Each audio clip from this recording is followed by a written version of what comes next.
We invite you to listen and grow to this Power Business and Lifestyle Magazine show.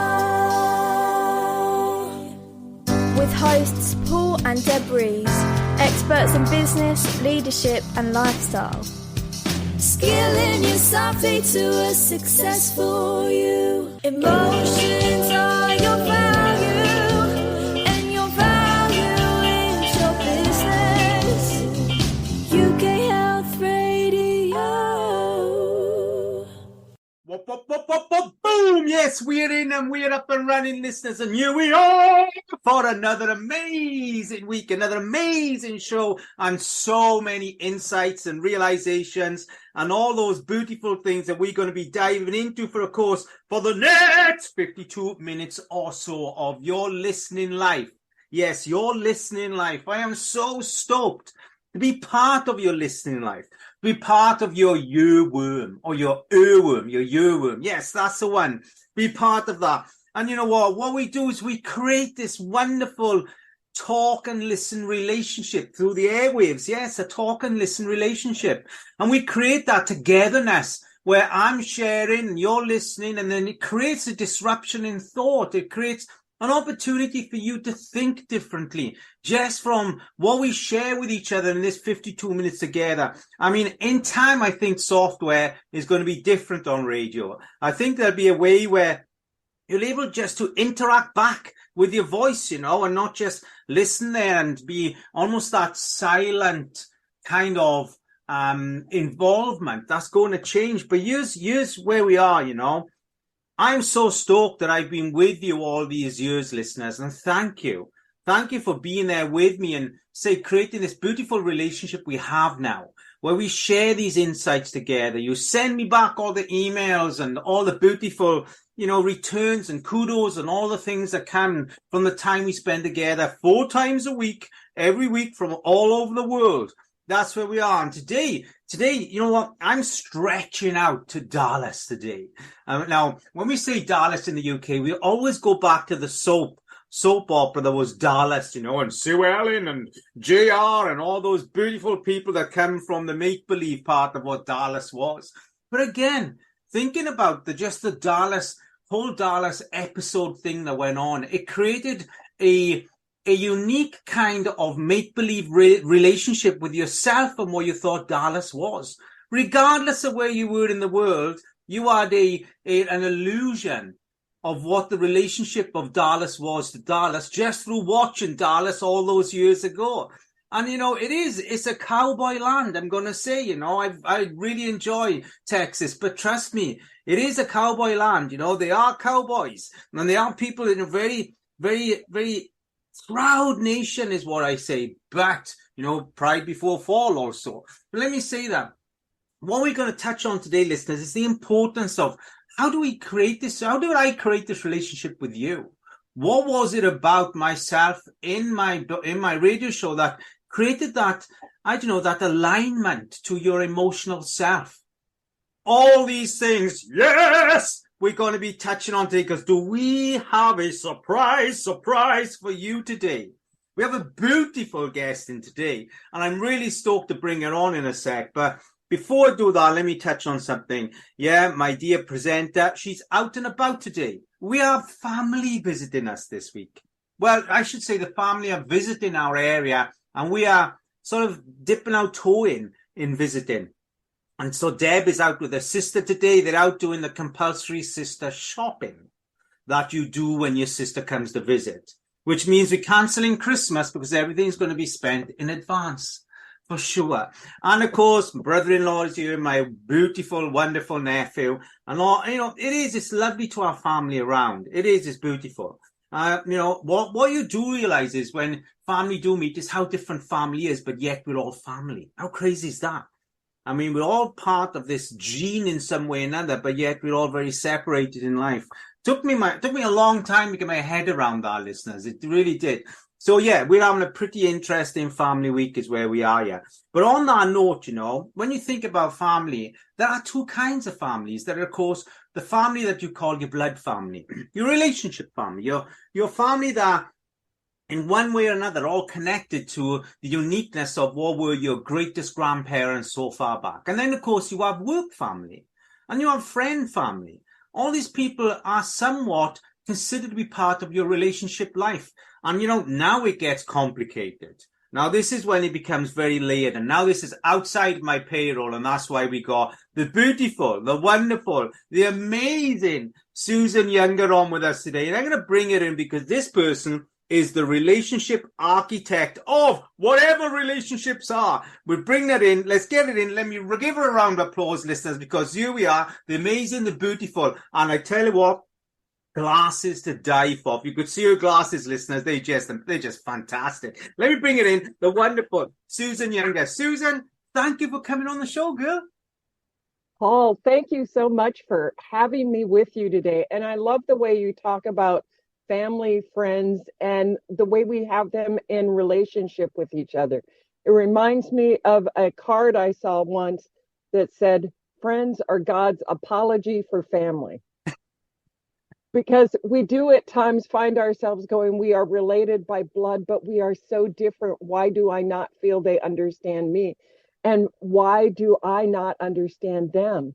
And it really comes down to sometimes, even though we are blood, we have different values that we make decisions from. Yeah. And it really comes down to understanding how to communicate with them, engage with their vision of what is important, the values that they use in decision making, and look at it through their eyes instead of ours. Yeah. I love that, Susan. For me, so here's the thing. My family has layers to it in the sense of my dad who brought me up is effectively my stepdad, but he was with me from 18 months, so I see him as my dad. Exactly. Of course, my blood dad is in spirit. He's passed. So I have a half sister that I'm very close to. Then I have sisters and brothers, so we have lots of layers to what our family is because of, I suppose the natural or common process of what divorce is now and things like this. Yes. But here's my realization is that, and I'll share this because maybe we can deep dive into it. I've realized that we expect too much from the people we consider to be the same as us, but that are not. And those are family.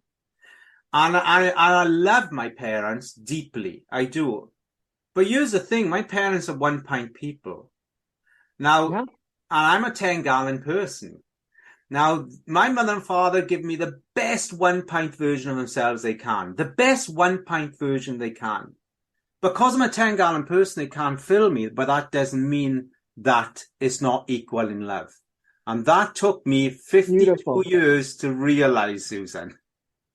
I was on the other end of that, blessed because my mom and dad both lost parents very early. My mom's mom was born at the time of the Depression. She was an identical twin, and her mother ran away during the Depression when mom was born. Wow. So she was raised by her grandparents and her aunts. So I called where others had grandparents, I had aunts and great aunts and things of that nature. And because mom and dad both lost their parents at early ages, they were determined to make sure that my brother and I had the love from them and the understanding they didn't feel they'd received in their childhood at various times. My mom even went as far as to say, had I not been there for your birth, I wouldn't know you were my child because we are so uniquely different. Yeah. Now, she did not say that in criticism. She said that in a humorous way of saying, I love you for who you are. I can't expect you to be like me because you're not like me. Wow. And to have that kind of wisdom from a mother who wasn't college educated or anything, but just had that common sense to recognize that she could love me for what I was and how different that was from what she had as dreams and goals, and be able to talk about what was important to me. And they were really great at encouraging me to step out of what was my shyness as a child in order to step into the powers that I could take, that they could recognize in me that would take me beyond what they imagined for me. Yeah. At a certain point in life, they said, maybe we made her too independent.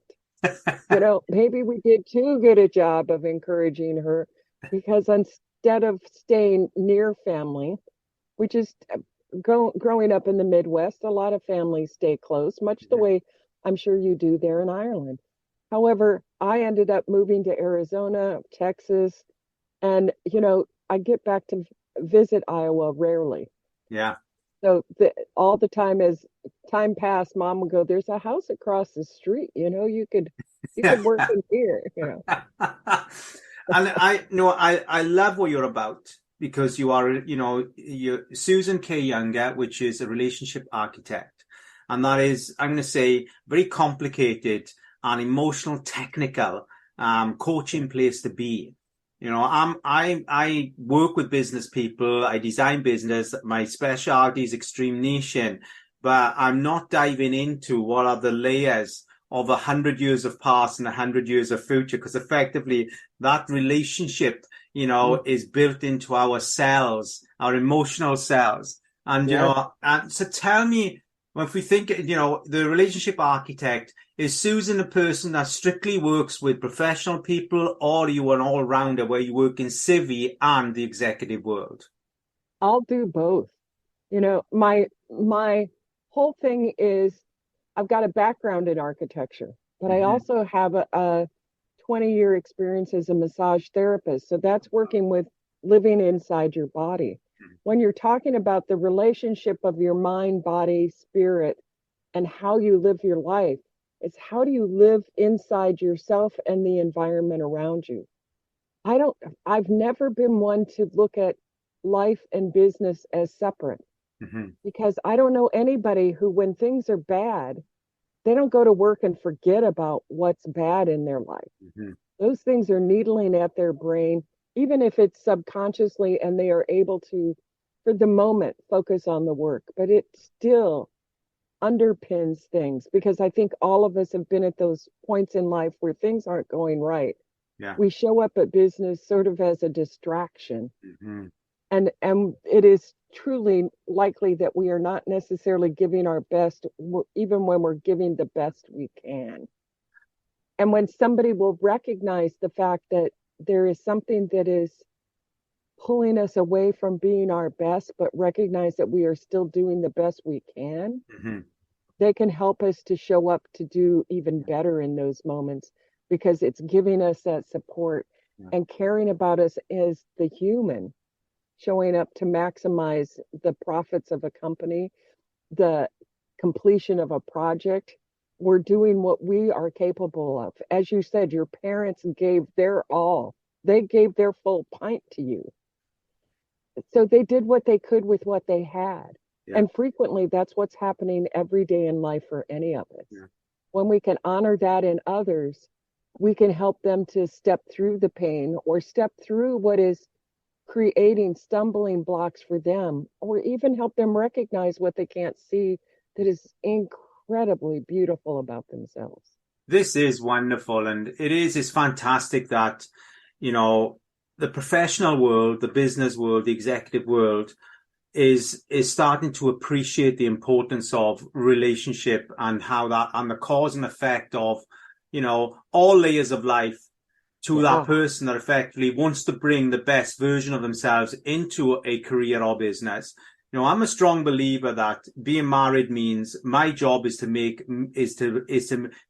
Deb, my wife Deb, that's her name. Right. My job is to make Deb love Deb, not love me. So my job is to make her love her more every day. Her job is to make Paul love Paul more every day. And we will uniquely, underlyingly, organically give that measure back to each other. That's, to me, is the simplicity of relationship. And everything that happened before we met is actually what created the shape of who we are, to be in that place for me to make Deb love Deb.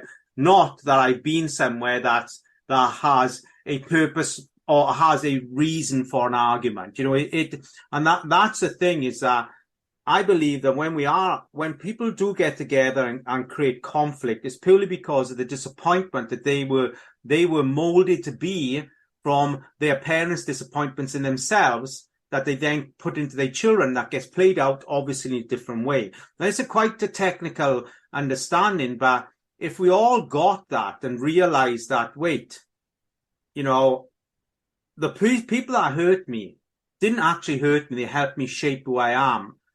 And their sacrifice was that they had to actually create that hurt for me to grow from that.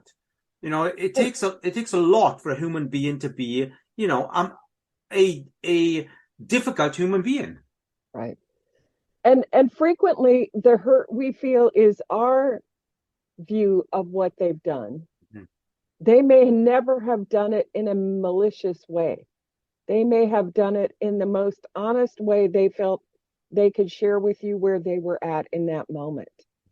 They may be striking out because it's the one place they can release something that is hurting them, Yeah. and that hurts us. And it is amazing also how sometimes the words we say in honor of somebody else, they hear as disrespectful. It's I've got a friend who, if I start something with the sentence no, yeah, she hears it as I'm telling her she's wrong. yeah. Instead of me saying, no, that's not how I heard it. Mm-hmm. But no, in my mind, it's different. Wow. And you start to realize just how painful your words can be to somebody because you're not hearing it from their point of view.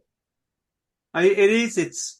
It's a beautiful, simple yet complex, Yeah. you know, language that we fail to listen to in our minds and our hearts. We hear, but we are hearing through what is anything from disappointment, lack of belief, lack of worth, lack of anything. We hear through that, but when we listen, that we are listening through our mind, but hearing through our disappointments in life. I believe that's the case. Would you believe that, Susan? I not only do we do that, but we're listening so we can react to Mm-hmm. instead of hear and understand. Yeah, and hear and Yeah, so you understand. framed it beautifully. I loved how you said that, hear and understand. Because if we do hear with our mind and understand with our hearts, we actually get a much fuller version of everybody in our life that I believe brings a fuller version of ourselves to give us greater life, emotional success in life. Let's not call money, they call it emotional success, because I believe we have to make life currency to make money currency. And you know what's interesting is I was speaking the other night about hiring and retention in businesses. Mm-hmm. And so I looked up a few reports, and one of them was saying that the two top things most businesses are looking at is how are they going to acquire that talent that they want? Yeah. But how are they going to create an experience for the employees that engages them? It's not about creating the results, but it's creating the journey and the experience of building those results that engages your workers in your business, in your partnerships, because a lot of us, we not only in business work with the team that we work with internally, but we are dealing with resources we buy from, partners that we joint venture with, you know, somebody we contract to do an aspect of work that is not our expertise. Mm-hmm. When we think about the fact that they approach what we do not like to do and love to do it, we have to understand why their values have such a framework that allows them to take on that piece of business that I'm going, oh no, no, no, no, no, that ain't me. You know, you really start to have to respect the fact that they are so beautifully thrilled to take on that aspect of business, or they have the bubbly nature that can get out and do all the media stuff that for some of us who are an introvert are like, I'd really rather just, have some quiet time with one or two people. No, I don't need to be in front of a massive group. But then, it is, you see it play in so many different ways. I'm somebody who was so shy as a child, they really worried that I would never even get away to college, that it Wow. would be too hard for me to do those sort of things. And yet at this point, I'll stand on stage and speak in front of large crowds, but it's harder for me to walk up and say hello to a stranger at a networking event because I don't know exactly who they are. Yeah. When you start to understand that, for me, it's unlocking that relationship, not just to the topic I'm going to speak to them on, but who they are and how to engage with them. Yeah. It becomes that important side of building the relationship. And it's partially why I got involved with Bank Code, which is a personality profile that identifies how you buy into an idea. Mm-hmm. And it was created as a sales tool. But the minute I heard the woman speak about it that created this, I'm like, this ain't sales. This is relationships. Yeah. And now, 20 years into the program that she created, even she's like, wow, isn't this amazing? I created it so that I would know who my buyer would be. But now I see that it is fractionally looking at people's lives and the relationships they build, and that relationship is key to making that happen. Wow. Do you So think, Susan, that 100% of people going into business, into work, into career, into executive lives carry the first 15 years of their life into all what are their emotional decision-making habits, relationship habits, crowdfunding habits, in the sense of collaborating habits in the workplace. And we are still too Jurassic in our thinking to actually really appreciate the value of everybody's first 15 years and how that keeps outplaying in one shape or another. Yeah. Yeah.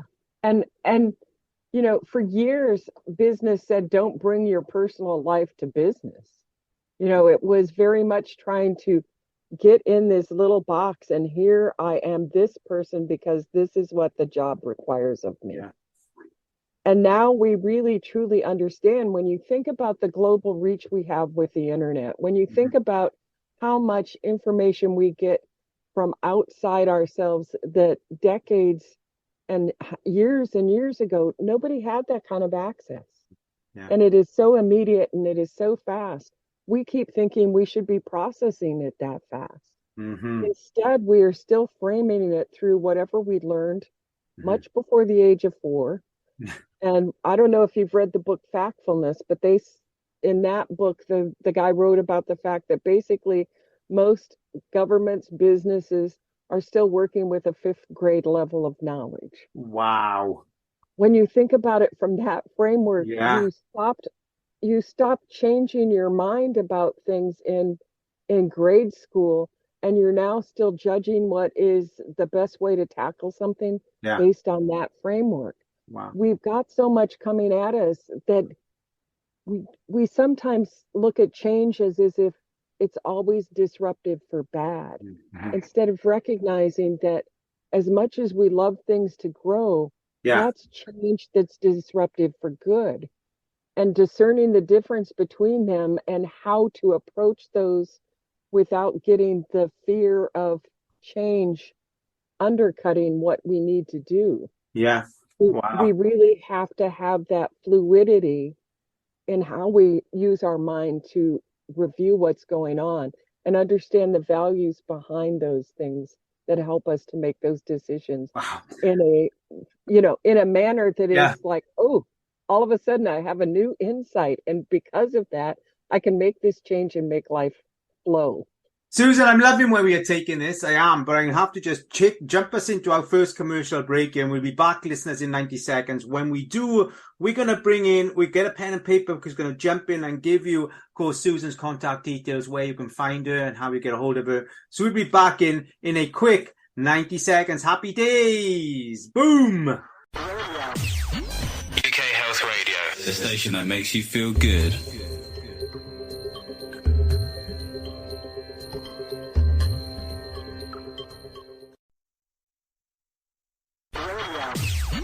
UK Health Radio, the station that makes you feel good.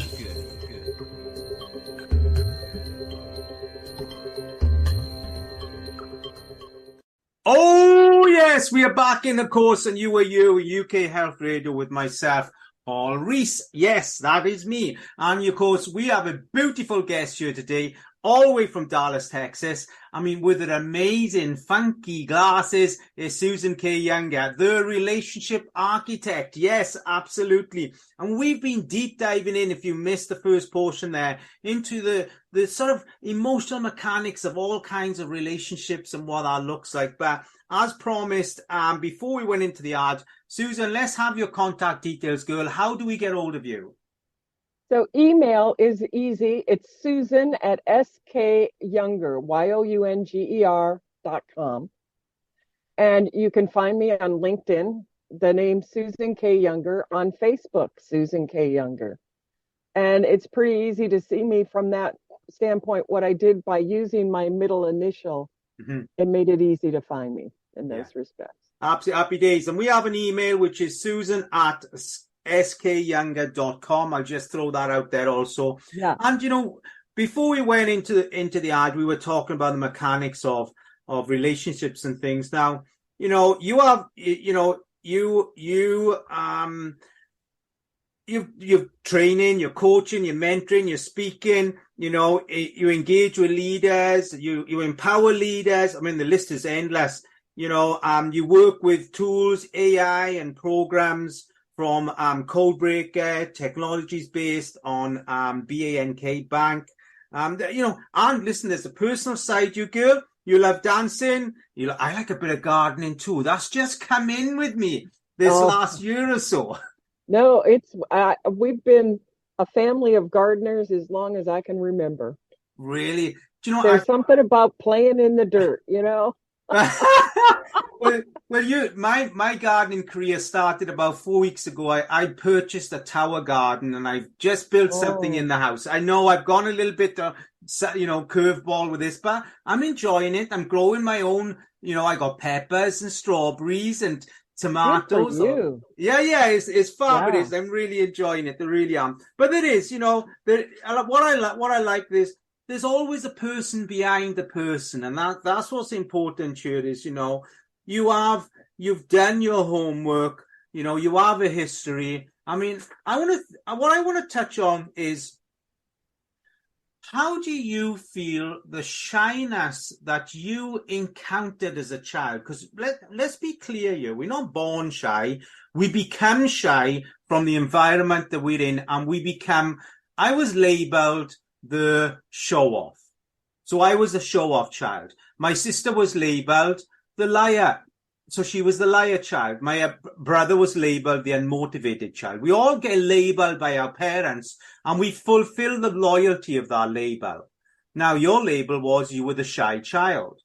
Now, how do you feel, though, that label that was given to you help mold you to be, you know, Susan K. Younger, the relationship architect now? Two things. It as you said, it's part of the environment. I had a mom who was always fun. Mm-hmm. She was all about engaging with everybody and having great conversations and such. And because of that, she recognized that I idolized my mom and was her shadow. Mm-hmm. She had to walk me to kindergarten and had to come back and get me because I cried so much. You know, I was like that mama's little girl. Yeah. And I think because she could help me identify what she said is, you're tall, you're smart, and you're shy. People are going to mistake that for arrogant and stuck up. Oh, wow. It is going to be something you are going to have to learn to reach out to them. So I can remember, you know, in my teens and stuff, I always had a few really close friends, but I wasn't the one who was out shining in front of others. They encouraged me because of band and tall, and you know, the town we grew up in is the play and the movie Music Man. Okay. The guy that wrote that, Meredith Willson, is from my hometown in Iowa. Oh, wow. So that town has always been a marching band kind of place. Mm-hmm. And so I became the leader of the band. You know, I was the drum majorette in front of the band. Well, talk about a perfect place to be a leader and quiet and shy at the same time, because you're standing there alone. You're doing this, but you don't have to verbalize it. Yeah. And it allowed me to figure out how to stand in power and grace and still like hit my giant fur covered hat with a baton and nearly knock myself over and be able to giggle and laugh at myself. You have those experiences that show you in small ways Hmm. you can live through those embarrassments. You can Yeah. live through those things that you trip and fall at an event and you're like, well, I bounce back and I'm up again. You start to embrace those experiences where you recover Yeah. and Wow. you It step is. forward. And I started going when I really started networking and going to things that had me stretching. Instead of saying you have to get all the business cards, I just looked at it as find the other people who look as afraid to be there as you are and talk to them and tell yourself I'm going to walk away getting to know two people really well. Yeah. I, I love that approach because it brings authenticity to networking then rather than just a desperation because Yeah. 99% of networking generally, or especially before COVID, was really a selfish desperation. I'm going to put the both there because they two very clashing emotions. But yet that was generally the approach. I want to jump into something else here because, this is important that when we think about people that are coming into careers and executives, and we talk about, your relationship, the relationship architect, the Suke Younger, you work with those environments. We're correct with that. You work deep in those environments. And I've always believed that it's fair to say that most employers lose about 40% of their employees' efficiency before they go out to bed because of stress, a lack of safe environment, and also where they've not created an ecosystem where that person can come in and actually increase their seat value in their business annually by presenting increased ideas values from Right. their own mind and heart. Right. I just want to talk about that because I believe that has a lot to do with, breakdown in relationship. You know, if I'm being employed, let's say, Sue, you were paying me $50,000 a year on my current CV. Yeah. That's basically you're paying me for my past, not my future. Right. But for me, then I would say that I should be bringing in £250,000 worth of ideas to increase my seat value, but also to increase my self-worth, my belief, and myself as a human being. So I Hmm. shift from being a human doing to a human being. Now, what's your thoughts on the loss of efficiency before people even get into work? Number one, when you start to think about it, they hire to a skill that already exists instead of a value of this person can grow within to take on things beyond where they're at.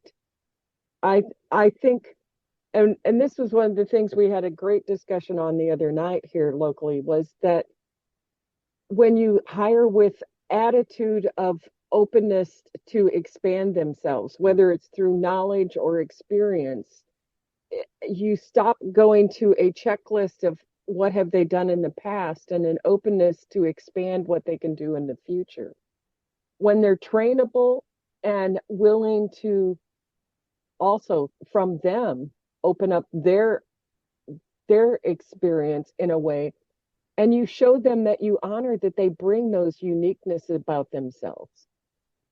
A lot of times as people are talking about the fact that they're having to replace people on that exit interview, they ask what could we do to change things, but they don't ever ask what about the job didn't inspire you, Mm-hmm. or how could this job be done better that you would, it's those things that we frequently hire to a past way of doing things instead of a future way of doing things. Yeah. Wow. That's And if you look at the skills that, especially over the time frame that a lot of us were in lockdown, a lot of people were exploring things about themselves because they had time to do so. mhm. What are they bringing to the job now that they didn't have as a skill previously? Most of the time, people don't say, what are your interests and where do you want to go? When you show anyone in your employment that you are interested in helping them fulfill their dreams, Yeah. Wow. you get them to commit to doing something because it does serve them as well as the job. Yeah. You know, if you've got a young person working with you and they are hoping to become something that isn't the job that you're asking them to do, but you can show them how the skills they are developing in this will allow them to do more with the career they want later on. Mm-hmm. That interplay creates an excitement about what they're learning to do in that task Yeah. and how they can leverage that later on. Or you can talk to them about the fact, and I look at a lot of this because I got thrown into some stuff in retail early on. People saw because I would volunteer to help the designers finish up a presentation that wasn't quite done. It wasn't because I was hired to do design or, watercoloring or whatever it was, with a presentation, but that I would step up and take on something. Mm-hmm. Guys actually mentored me and offered me an opportunity to go for a job interview in Phoenix to be a director of store planning. That when I took that job, I didn't tell anybody I was taking on a directorship because the department was me. So Yeah. I was going to be the director of me. So I just said I was going to be a store planner. You know, you whether you want to call that hiding behind something because you for fear of being recognized in another way, but it was one of those things where somebody gave me an option to step in and stretch what they saw I was capable of doing and guide me from outside the company. I knew I could call on those guys at any time. And when you're in a position like that, the best thing you can do is ask others, how can I help you achieve what you need to do in your job? Wow. You start to open up the interplay between the different silos in a corporation or departments in a company or individuals on a team. Yeah. And when you start to see that what they're struggling with, you have a solution for that they can implement to make them shine. This is They all of a fantastic. sudden are more than willing to come to you and say, how do we collaborate and co-create and end up with something bigger than either of you would have done individually? This is amazing. Here's what we build it into. And I feel, there should be a philosophy where every time we employ someone, we say, I'm seeing you for your experience, but I'm employing you for your heart. So Isn't that a beautiful way? Isn't it? So we see them for their experience, but we're employing them for their heart. So effectively, we're not employing them for their experience, but we see them for their experience. Yes. But we employ them for the heart. And just that concept, I see you for your experience, but employing you from your heart or for your heart, which then unifies the both together, but gives that wholeness to me being, I'm a human being, not a human doing. Yes. So I'm coming. Go on. We frequently say that distance between head and heart, which is only 18 inches, can be the biggest distance for people to cross sometimes. Oh, wow. Because a lot of times people will look at that softness of the heart as a weakness instead of it as something that empowers and strengthens the brain. Wow. When it's wrapped in love.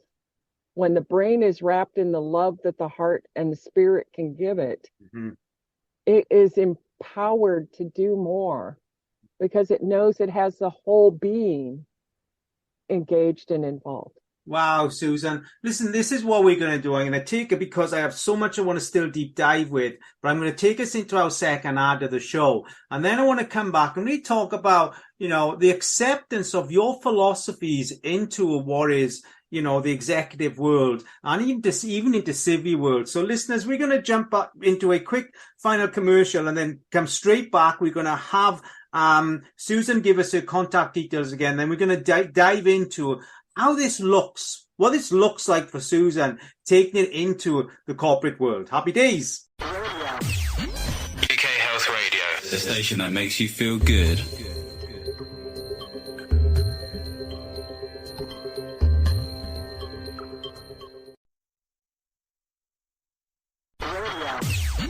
UK Health Radio, the station that makes you feel good.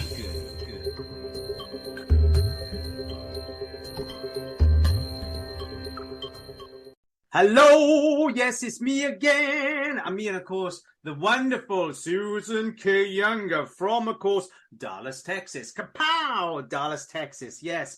And we have been deep diving into so many beautiful emotional layers of what makes relationship on all levels so wonderfully successful. Now, before we go any further, as promised, here are, of course, Susan's contact details. How do we get hold of you, Susan, love?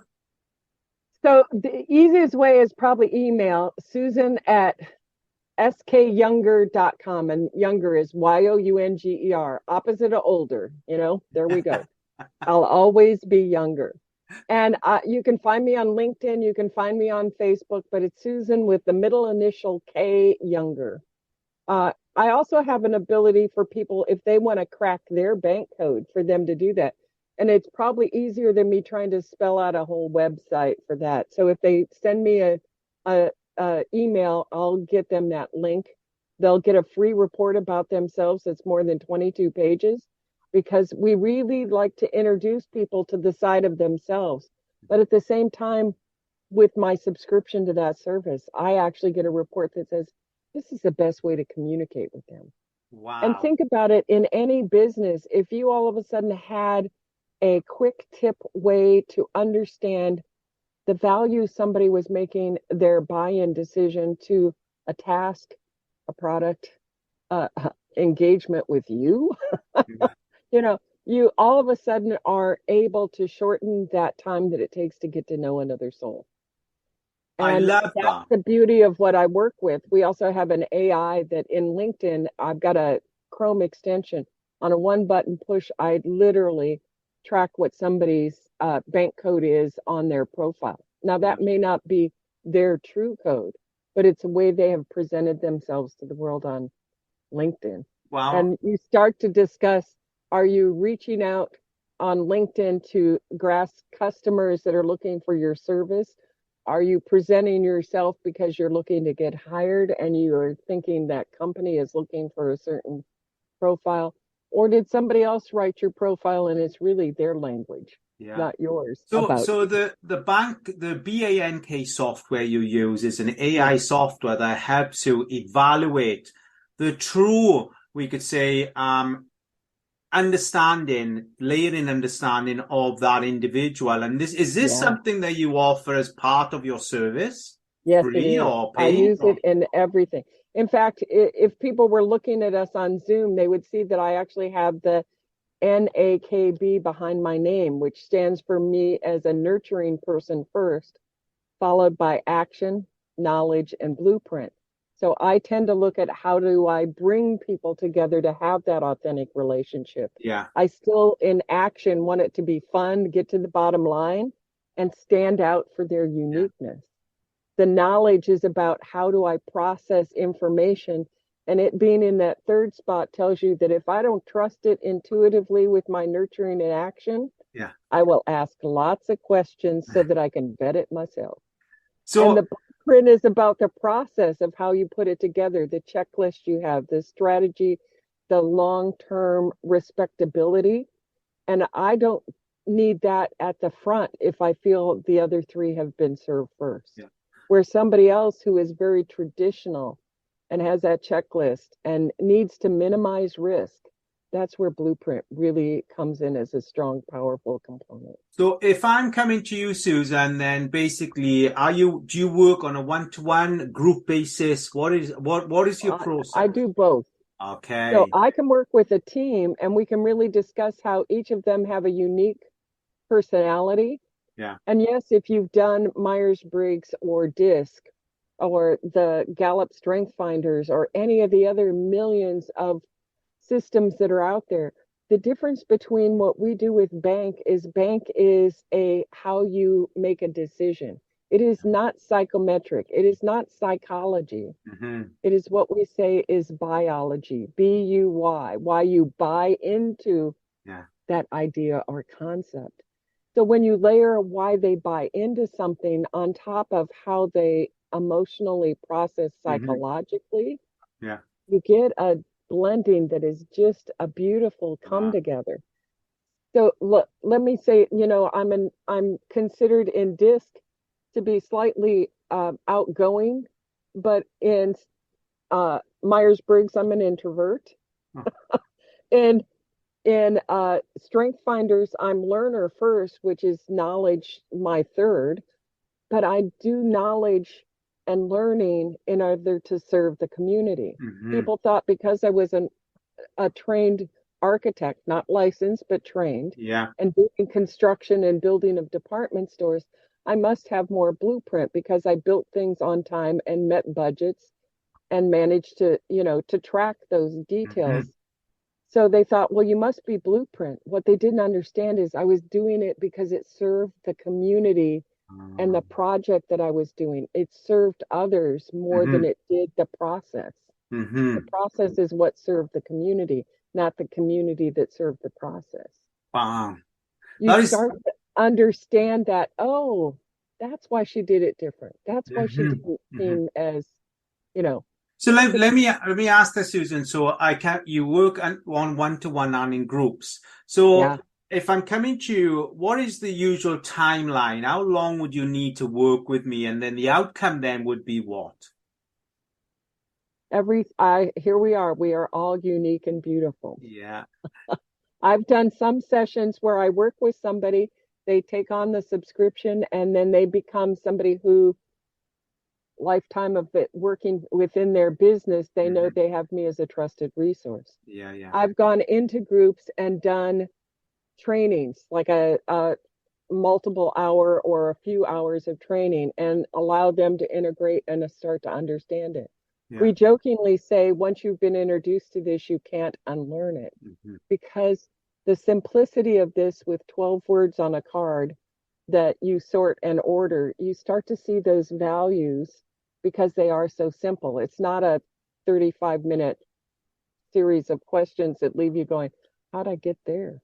Uh, it's Yeah, the, yeah. oh, so I can be watching a silly movie and going, oh, I see their blueprint tracking now, or I see their action tracking now, or their knowledge or their nurturing. We jokingly say you, and not even jokingly, we honestly say you dance with your code.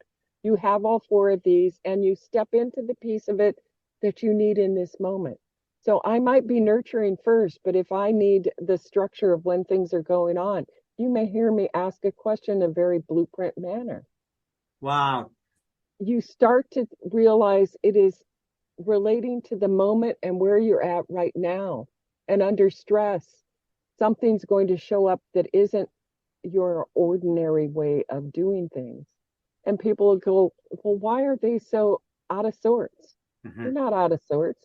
They're just processing differently because this issue creates trauma for them that they're trying to work through. This is definitely the future of what I feel is, the new wave of leadership, the new wave of what is well-being Yes.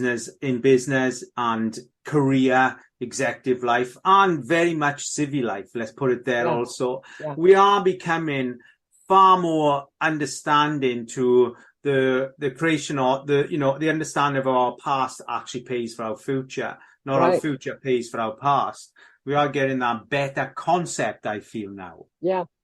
And so I can do, series of trainings over X number of days. I can, in a coaching series, work with somebody for 12 weeks or more. Mm-hmm. We talk about in our coaching series, which we call our IOS, our first level of training in it, we talk about the personality concepts. Then we go into the sales piece, because that sales really is that idea exchange.